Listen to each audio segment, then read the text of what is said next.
जय श्री कृष्ण दोस्तों। ये कहानी जुड़ी है भक्त कुंभन दास से। उन्होंने पहली बार कहा भगवान को लड्डू गोपाल।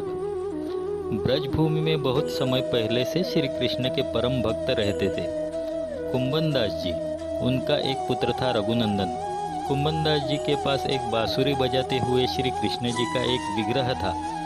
वे हर समय प्रभु भक्ति में लीन रहते थे और पूरे नियम से श्री कृष्ण की सेवा करते थे। वे उन्हें छोड़कर कहीं नहीं जाते थे जिससे उनकी सेवा में कोई विघ्न ना हो। एक दिन वृंदावन से उनके लिए भगवान कथा करने का न्योता आया। पहले तो उन्होंने मना कर दिया, परंतु लोगों ने जोर देने पर वे जाने के लिए तैयार हो गए कि भगवान की सेवा की तैयारी करके वे कथा करके रोज वापस लौट आया करेंगे और भगवान का सेवा नियम भी नहीं छूटेगा। अपने पुत्र को उन्होंने समझाया कि मैंने भोग बना लिया है, तुम ठाकुर जी को समय पर भोग लगा देना, और वे चले गए। रघुनंदन ने भोजन की थाली ठाकुर जी के सामने रखी और सरल मन से आग्रह किया कि ठाकुर जी आओ और भोग लगाओ। उसके बाल मन में यह छवि थी कि वे आकर अपने हाथों से भोजन करेंगे जैसे हम खाते हैं। उसने बार बार आग्रह किया लेकिन भोजन तो वैसे ही रखा था। अब वो उदास हो गया और रोते हुए पुकारा कि ठाकुर जी आओ और भोग लगाओ।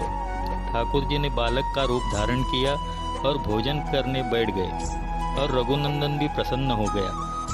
रात को कुंभन दास जी ने घर लौटकर पूछा कि भोग लगाया था बेटा? तो रघुनंदन ने कहा उन्होंने प्रसाद मांगा तो पुत्र ने कहा कि ठाकुर जी ने सारा भोजन खा लिया। उन्होंने सोचा बच्चे को भूख लगी होगी तो उसने खुद ही खा लिया होगा। अब तो ये रोज का नियम हो गया कि कुंभन दास जी भोजन की थाली लगाकर जाते और रघुनंदन ठाकुर जी को भोग लगाते।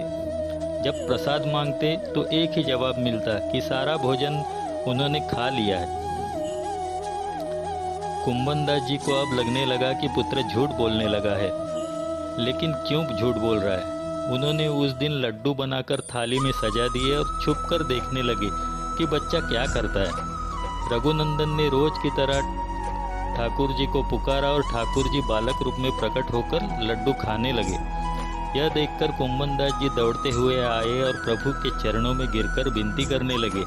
उस समय ठाकुर जी के एक हाथ में लड्डू और दूसरे हाथ का लड्डू मुख में जाने के ही था कि वे जड़ हो गए। उसके बाद से उनकी इसी रूप में पूजा की जाती है और तभी से वे लड्डू गोपाल कहलाए जाने लगे। राधे राधे दोस्तों।